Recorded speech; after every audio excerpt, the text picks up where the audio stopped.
Assalamualaikum warahmatullahi wabarakatuh. Perkenalkan, nama saya Rofik Samanudi dengan NIM awal 2022 dan NIM akhir 260. Pada kesempatan kali ini saya akan melakukan presentasi mengenai tugas menjelang UAS dengan tujuan untuk mencari sebuah data dari Kaggle yang dimana di sini data saya itu dengan judul Marketing Analytics. Nah, berikut adalah deskripsi data yang saya miliki. Yang pertama, menggunakan data dari Kaggle berjudul Marketing Analytics. Kumpulan data ini terdiri dari 2.206 pelanggan perusahaan dengan data mengenai yang pertama ada customer profiles, yang dimana customer profiles itu berupa ID, year birth, education, marital status, income, jumlah anak yang sudah dewasa, dan data customer. Berikutnya terdapat produk preference, yang dimana terdapat fruit product, fish product, sweet, wines, dan meat. Setelah itu terdapat campaign successes atau failure, yang itu number of deal purchase, number of web purchase, number of catalog purchase, dan number of store purchase. Dan yang terakhir adalah channel performance, yang dimana di situ berupa number of website visits selama sebulan dan yang terdapat komplain atau respons. Nah, yang pertama di sini terdapat uji asumsi klasik regresi, yang dimana di sini uji normalitas. Nah, uji normalitas itu merupakan uji yang dilakukan untuk menilai sebaran pada sebuah kelompok data atau variabel. Dari uji normalitas ini nantinya akan dikenali sebaran data yang dihasilkan, apakah data yang kita ujikan itu berdistribusi normal atau tidak. Uji normalitas ini menggunakan metode Shapiro-Wilk, yang dimana dilakukan dengan mengambil 50 sampel data saja dan menentukan nilai signifikansinya. Keputusan dari uji ini dapat diambil berdasarkan kriteria berikut. Yang pertama, jika nilai signifikansi yang diperoleh lebih dari 0,05, maka dapat disimpulkan bahwa distribusi data memenuhi asumsi normalitas. Sebaliknya, jika nilai signifikansi yang diperoleh kurang dari 0,05, maka dapat disimpulkan bahwa distribusi data tidak memenuhi asumsi normalitas. Berikutnya, terdapat uji normalitas income. Nah, pada data berikut terlihat pada grafik merupakan grafik normal distribusi dengan uji normalitas berupa p-value-nya 0,103. Nah, distribusi ini dianggap normal dikarenakan kurva berbentuk lonceng dan berada di tengah. Berikutnya ada uji normalitas fruit product, yang dimana pada grafik di samping itu merupakan grafik right skewed distribution atau positively skewed. Dengan uji normalitasnya itu distribusi tidak dianggap normal. Oke, berikutnya ada uji normalitas face product, yang dimana pada grafik di samping ini merupakan grafik yang sama seperti sebelumnya, yaitu right skew distribution. Dengan uji normalitas ini dianggap bahwa di grafik ini termasuk distribusi yang tidak dianggap normal. Berikutnya ada uji normalitas sweet product, yang dimana pada grafik di samping ini merupakan grafik right skew distribution juga. Nah, sama seperti sebelumnya, distribusi ini juga dianggap tidak normal. Berikutnya ada uji normalitas pada wines product, yang dimana pada grafik di samping ini merupakan grafik right skewed distributions or positively skewed dengan uji normalitas yang dianggap tidak normal. Berikutnya ada uji normalitas meat product, yang dimana pada grafik di samping juga merupakan grafik right skewed distribution atau positively skewed dengan uji normalitas yang dianggap tidak normal. Nah, di sini juga sama terhadap number of deal purchase, yang dimana terlihat pada data di samping grafik itu merupakan grafik right skewed distribution atau positively skewed. Nah, di sini berbeda, yaitu number of web purchase, yang dimana pada grafik di samping itu merupakan grafik multimodal distributions dengan uji normalitas yang dianggap tidak normal. Berikutnya ada uji normalitas number of catalog purchase, yang dimana pada grafik di samping ini merupakan grafik right skewed distributions atau positively skewed dengan uji normalitas yang dianggap bahwa distribusi tersebut tidak dianggap normal. Berikutnya ada uji normalitas number of store purchase, yang dimana pada grafik ini juga merupakan grafik bimodal, yang dimana grafik bimodal distribution ini dianggap tidak normal juga. Berikutnya ada uji normalitas number of web visit month. Pada grafik di samping merupakan grafik left skewed distribution atau biasanya disebut negatively skewed karena mencorong ke arah negatif dengan uji normalitas juga yang dianggap tidak normal. Berikutnya kita masuk ke uji asumsi klasik regresi berupa heteroskedastisitas, yang dimana uji hetero ini digunakan apabila model regresi memiliki ketidakcocokan antara satu pengamatan dengan pengamatan lainnya. Dalam uji ini dikenal dengan dua keputusan. Jika hasil antara prediksi dengan residual membentuk suatu pola, maka model regresi yang kita buat memiliki indikasi heteroskedastisitas apabila hasil di antara prediksi dengan residual memiliki nilai yang cenderung konstan, baik prediksi maupun residualnya, maka dapat dikatakan grafik tersebut adalah homoskedastisitas. Salah satu cara yang bisa dilakukan untuk mengetahui ada tidaknya indikasi hetero ini, dalam pengujiannya kita bisa menggunakan diagram scatter plot. Nah, tujuan utamanya untuk melihat grafik scatter plot itu adalah memiliki sebaran dari data-data pengamatannya. Di mana pada uji heteros ini dilakukan untuk mengetahui model regresi yang memiliki ketidakcocokan antara variabel X terhadap variabel Y. Next, di sini ada uji asumsinya. Di sini terdapat contoh yang dimana perbandingan antara variabel Y, yaitu income, dengan variabel X, fruit product. Nah, di sini kita bisa lihat bahwa residual atau garis titik-titiknya itu rata-rata mendekati zero line, yang dimana tadi itu dijelaskan bahwa jika model regresinya itu terdapat apa mendekati dengan garis zero line, maka terdapat kecocokan yang dimana biasa disebut homoskedastisitas. Nah, di sini saya juga ada contoh yang dimana perbandingan antara variabel Y, yaitu income, dengan variabel X, fish product.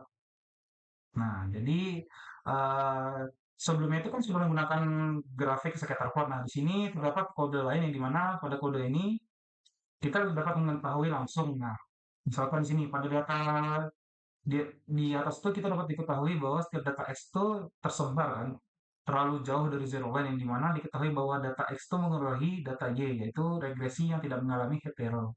Dapat juga menggunakan codingan. Nah, ini codingannya itu di sini uji heterosnya itu menggunakan uji Gross-Fagan dengan mengambil keseluruhan data dan kriteria pengambilan putusan dari uji Gross-Fagan. Nah, jadi di sini bisa dilihat bahwa dalam codingan itu Y-nya itu adalah income dan X-nya itu dari 10 variabel lainnya. Nah, kriteria-kriteria penilaiannya itu yang pertama, jika nilai signifikansi lebih dari 0,05, maka tidak terjadinya hetero.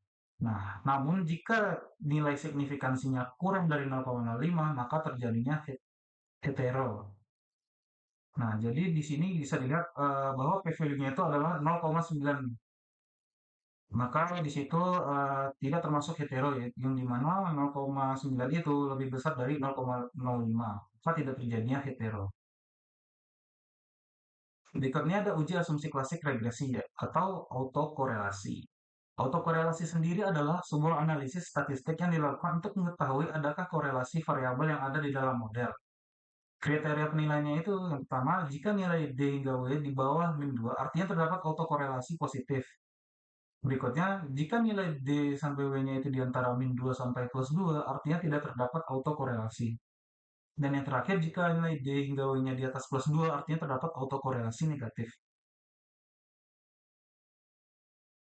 Nah, berikut adalah rentan hasil dari autokorelasi yang didapat. Yang pertama, di sini contohnya misalkan independennya itu menggunakan jumlah pasokan minuman anggur atau wines yang dibeli oleh customers dengan targetnya berupa income atau penghasilan per bulannya. Nah, di sini terlihat bahwa nilai Durbin-Watson statistiknya itu lebih dari 2, yang dimana nilainya di sini terdapat 2,12 sekian. Nah, itu berarti bahwa terdapat autokorelasi negatif.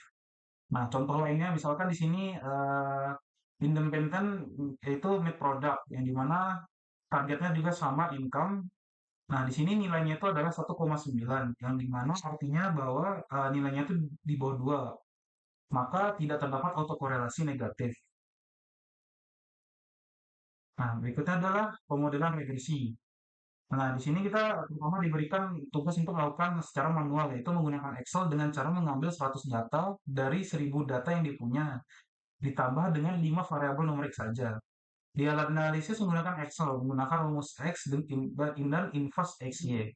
Nah, di sini merupakan summary output, yang dimana saya menggunakan 5 data. Yang pertama adalah jumlah pembelian face product selama sebulan, jumlah pembelian bahan makanan yang mengandung pemanis, itu number of deal purchase, number of web purchase, dan number of store purchase. Yang dimana value-nya di sini yang di garis warna kuning bisa dilihat. Nah, di sini pemodelan regresi yang di mana kita membandingkannya dengan Python untuk mengambil satu data dari 1.000 data, sama seperti manual sebelumnya. Tapi di sini dilihat di analisis menggunakan Python bahwa coefficient regresi itu dapat dibuktikan sama persis dengan menggunakan Excel. Misalkan di sini number of fish produknya adalah 0,350. Nah, di sini juga number of fish produknya sama 0,350 dikarenakan kita menggunakan data yang sama dengan eh, dan Python itu kita menggunakan data untuk melakukan search spek ke Excel yang ada di sini. Berikutnya ada pemodelan regresi menggunakan Python. Nah, di sini itu menggunakan keseluruhan data, yaitu 1.000 data ditambah 10 variabel numerik yang dianalisis menggunakan Python. Nah, di sini terlihat misalkan number of fish produknya tadi kan 0,350, sedangkan di sini terdapat 0,386, memiliki perbedaan yang lumayan jauh yaitu 26. Dikarenakan di sini menggunakan 1.000 data, sedangkan sebelumnya itu menggunakan hanya 100 data saja. Berikutnya ada uji parsial, yang dimana uji parsial regresi ini menguji suatu signifikansi masing-masing koefisien regresi dan diinterpretasi menggunakan Python. Dan uji parsial ini atau uji T adalah uji yang digunakan untuk mengetahui pengaruh masing-masing variabel bebas, yaitu variabel X, secara sendiri-sendiri terhadap variabel terikatnya, yaitu variabel Y. Nah, untuk variabel Y dan X-nya itu sendiri di sini sudah terlihat bahwa variabel X-nya itu tetap sama, yaitu income, dan variabel Y-nya adalah variabel bebasnya. Penyusunan hipotesis itu berupa H0 dan hipotesis alternatif berupa H1. Terkait permasalahan pada dataset, bisa dinilai yang pertama, jika nilai signifikansi uji T itu lebih dari 0,05, maka H0 itu diterima dan H1 ditolak.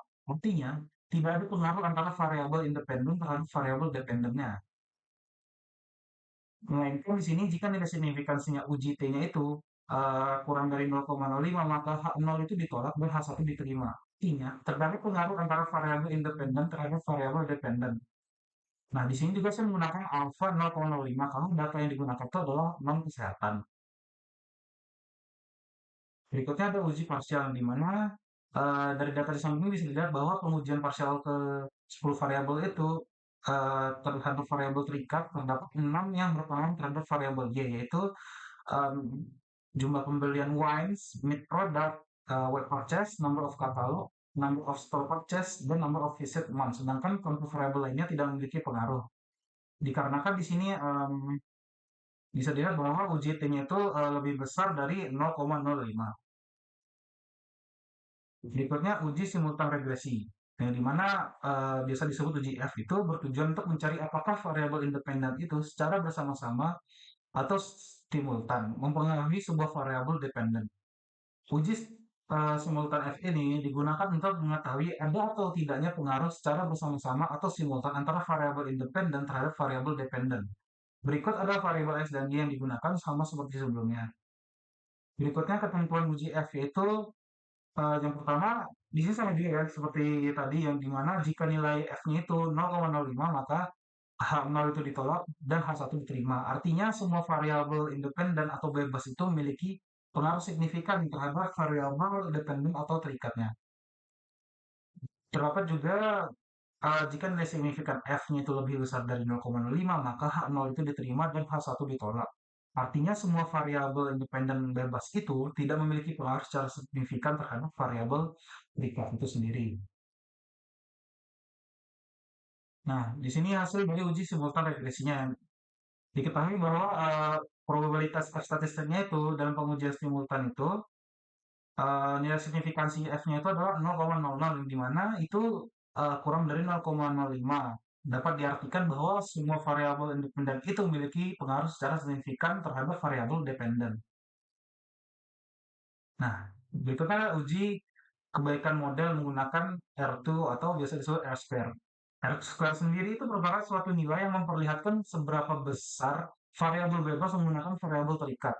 R-square sendiri berkisar antara 0 hingga 1. Dengan ketentuan semakin mendekati angka 1, berarti semakin baik yang mengidentifikasikan besaran kombinasi variabel independen secara bersama-sama mempengaruhi nilai variabel dependen itu. Untuk hasil SQL sendiri terlihat bahwa terdapat pengujian yang dimana hasilnya itu adalah 0,529, yang dimana artinya kita buatkan menjadi 5,29%. Sebaran variabel dependen dapat dijelaskan oleh variabel independennya. Nah, sisanya itu adalah 94,71% yang tidak dapat dijelaskan oleh variabel independen atau eh, dapat dijelaskan oleh variabel di luar variabel independennya atau bisa disebut suatu komponen yang error. Bisa juga berupa variabel kategorik atau biner. Nah, sekian presentasi dari saya, kurang lebihnya mohon dimaafkan. Wabillahi taufiq wal hidayah. Assalamualaikum warahmatullahi wabarakatuh.